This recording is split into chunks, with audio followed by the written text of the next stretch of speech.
What's going on, everybody? My name's Dylan, and I love cinema, and on this channel we talk about all things cinema. Today, we are ranking every single movie I've seen in June 2026. This month I only got the opportunity to see, I believe, 7, and as always, I'll explain it every time. These aren't just strictly movies that came out in 2026. Most of the movies I've seen this month actually did come out in 2026, so this one's a little bit of an exception, but every month I go through every movie that I've seen that I've never seen before that is new to me, and I rank them on a tier list. So today, we got a couple doozies. We got probably the biggest horror movies this year. So I saw all 3 of them this month. So let's get into it. So, as you can see, our tiers are S, A, B, C, and D. And here's our movies. So, starting off with Hokum. This is a horror movie starring Adam Scott, and he's basically like this author, and he has a troubled past, and he's trying to kind of escape it, and then he's in this hotel, and while he's there, some crazy things happen.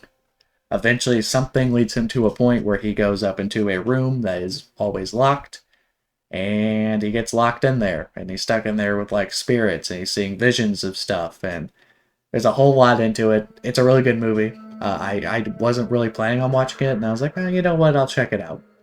So if you like paranormal type movies that are beautifully shot, which most people do, especially horror fans, you'll like this movie. For me, I think I'll go A for now.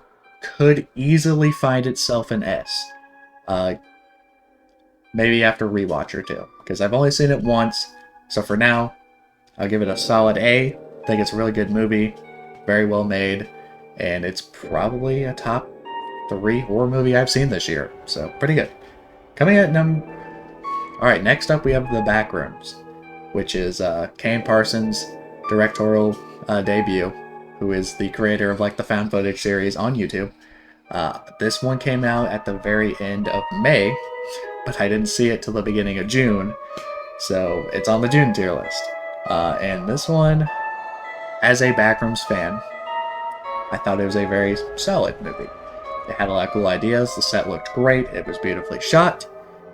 Some of the parts were a little boring, kind of cut around a little bit, and the biggest disappointment to me about this movie that I didn't see anyone say is the score.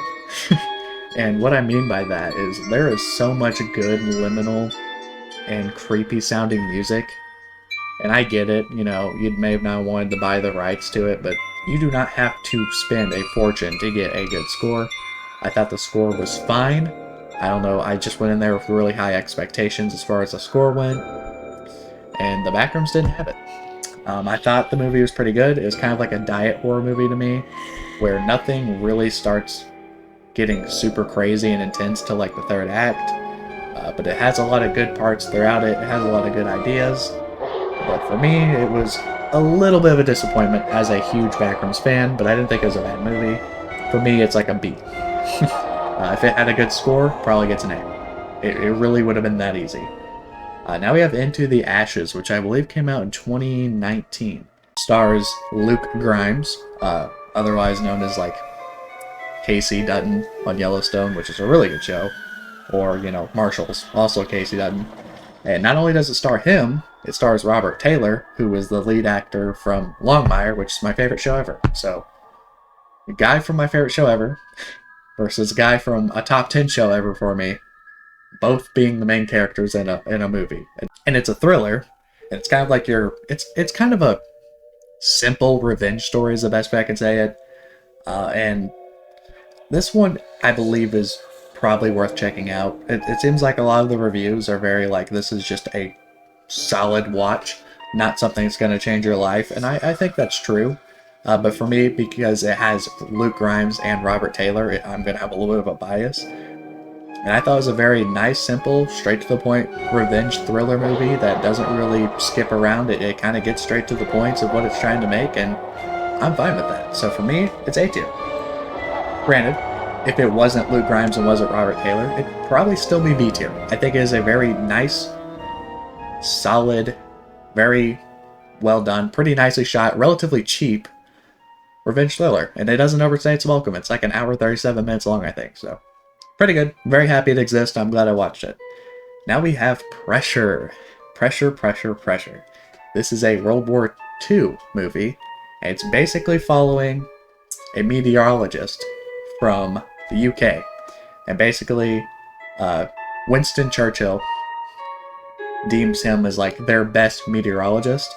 So they send him over to Eisenhower and the rest of the American meteorologist, and he's basically just trying to predict the weather for D-Day. And obviously there's a lot of conflict because other meteorologists think he's wrong, and because there's another guy who's always been right and always gets it right, and there's a little bit of pushback from that. And the reason it's called Pressure is because he has 72 hours to try to predict the weather absolutely correct, because if the weather's too harsh, all our soldiers could just get cooked by that, and it wouldn't even have to be from the Germans. So basically what ends up happening is he's under a lot of pressure, and he's got to try to tell Eisenhower when to do D-Day. All on him, pretty much. So this movie's really good, very well shot. If you're not much of a history buff, you probably won't like it, but I learned a lot of new things. Also, it has Brendan Fraser. Who doesn't love Brendan Fraser? And honestly, as far as like a history movie goes, I thought it was really entertaining. And I didn't think it'd overstay its welcome, because a lot of like these older history movies will just be like a 2-hour experience. This one stayed under 2 hours. It's a really good story. It's true and it's to the point, and I think it's like high A tier, maybe S tier. I'd have to watch it again, but I think I'm willing to comfortably say it's A tier. So this one's worth checking out. Maybe wait till it's on streaming. I really enjoyed it though. Now we have The Bye-Bye Man, which this is a movie I kind of purposely avoided when it came out because I didn't think it was that interesting. And then I sat down and watched it. You know, we were on Amazon Prime and it was free, and I was like, you know what? Why not? Why not? Why not expand my horror knowledge just a little bit? And I was pretty much right about what I was thinking. It kind of feels like a Candyman ripoff, and the acting is kind of like the lead actor. He's decently good at what he's acting, but man, the supporting cast, like his girlfriend and his friend, both seem like they just kind of grabbed someone random from the street and they're like, "Hey, you're going to be in a movie." It's not really scary. It feels kind of like a ripoff of Candyman. The beginning I thought was interesting enough, but in the grand scheme of things, it's like a C tier. The premise is kind of cool. There's a really ugly CGI dog, which doesn't help its case. The Bye-Bye Man himself is kind of cool looking. You don't really see him ever, but he's there. But the acting isn't great, the plot isn't amazing. It also just feels like they're kind of trying to rip off the Candyman, but not make it a Candyman movie. So, I thought it was decent. It scores a lot of brownie points for me because it's shot like in fall, and I love fall. Like, it's not even a bad looking movie. It's just the acting is not great. The acting really holds it back, and it's just the script in total. Maybe the actors aren't even bad, it's just the script they were on, because the plot wasn't that great either. But very middle of the road, just kind of an horror movie. Maybe you just throw it on once and you're like, I've seen it. Now we get to Obsession. And this is a movie that everyone claims is like the greatest movie the last like 15 years. And it's broken like box office records. And I think it's already in the top 10 like grossing horror movies of all time. And I agree with everything everyone's saying about it. I was trying to throw you off there. This movie is fantastic. As far as horror movies all time, for me, this one's probably already in my top 10, and I've only seen it once. I love the plot. I love the simple premise. I think this movie is actually super creepy. I felt dread and anxiety the entire time. I love the acting, had a couple funny moments, and this movie is made for less than $1 million. And here we're going to get back to talking about the score thing. The score in this movie was great.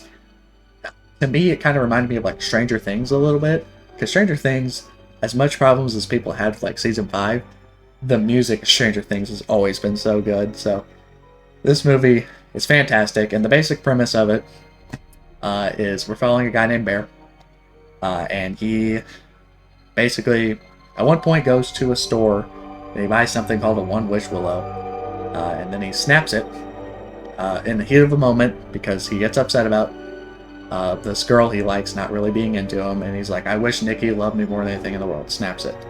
And that turns into a lot of crazy things. This movie is balls to the walls, fantastic movie, very creepy, and it has an ending that's just kind of like, you knew it wasn't going to have a good ending. So, fantastic movie. I'm sure you already know this. People have been saying this forever. I got to see it like the last week it was in theaters, so I'm way later to it than everyone else. And I'm just so happy for like Curry Barker and everyone else included, because it's just so cool to see a YouTuber make a movie this big. And this movie's great. Fantastic movie. Curry Barker, if he just makes his next movie, I don't remember exactly what it's about. If it comes out and it's like half the movie this one is, this guy's gonna be a household name. Like, the Obsession, fantastic movie. Amazing movie. And I hope Indy gets herself an Oscar. Be really cool to see it for the horror community. But even if she doesn't, she wins an Oscar in my heart. Fantastic movie. And the last movie I watched in the month of June 2026 is Casa Grande. So, the reason I was drawn into this movie is Lou Diamond Phillips. He is one of the main actors in Longmire. You may know him from like Young Guns or what's it, La Bamba.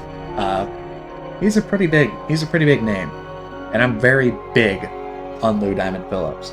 And he is, as I said, in Longmire, one of my favorite characters. So I heard he was in it. I heard it was like a Western thing, and I was like, I'll check it out. The information I didn't have going into it is this is like a direct follow-up to, I guess, a TV series, a one-season TV series from like 2023 called Casa Grande. So everyone in this movie is from that, outside of Lou Diamond Phillips. And basically, we're starting from the end of the show, I guess, where I guess the main guy's daughter shot some ICE agents because they were trying to deport, or they were corrupt, and they were trying to like pretty much kill her boyfriend, from what I gathered. And then she ends up going out there and shooting him, and then she's on the run. So this movie starts off with her coming back and going back to the farm because her dad's dying. And Lou Diamond Phillips' whole character is the rich guy that wants to buy their land so he can mine. I don't remember exactly what it is. He wants to mine some sort of resource, and he's trying to offer 2 times what their ranch cost. The movie looks nice. I'm real big on Westerns. The acting, there's some people that seem decent. Like Lou Diamond Phillips was great. He played his role that he was given very well. About everyone else in this movie, meh. I was very happy to see Christina Moore from like shows such as That 70s Show and played the mom in Jessie. I was glad to see her in like a pretty decently big role, which I don't know how big this movie is, not very, but she got to be like, she was actually a pretty good actress, and I've always thought that she's someone, if she got like to be in the spotlight, would be a very good actress. I just don't feel like she's ever really gotten that chance. So I liked her. I loved Lou Diamond Phillips. The plot was fine. It felt kind of ripped off from Yellowstone. As I said, the overall acting wasn't great. The overall plot wasn't that interesting. And it also was kind of shot like a TV show. So basically what I think happened is they wanted to make another season and give a conclusion to Casa Grande, but they didn't have enough material to make another season. So they just kind of settled for a like 2-hour something movie. It is probably even lower than C tier, but Lou Diamond Phillips himself and how much I love this man and his acting and how good he does bumps it up to C tier. Like him alone makes it better than The Bye Bye Man. But I wouldn't recommend anyone to watch this movie unless you're really big on Lou Diamond Phillips like me. Like, I don't regret watching it because I love Lou Diamond Phillips. But if you don't love Lou Diamond Phillips, this movie is like nothing. This movie is like a bad Yellowstone. Just go watch Yellowstone, because this just feels like a couple episodes of Casa Grande Season 2. So, that's my list. Very good month. I got to see Hokum, Obsession, and The Backrooms in 1 month, which pretty good 3. I won't lie. They're cooking. And as I said, The Backrooms could get higher upon rewatch, but I don't know. I just went in with really, really high expectations, which isn't fair. But I'm a huge fan of the Backrooms property, so I think my bias will eventually kick in and it'll probably just go to A tier.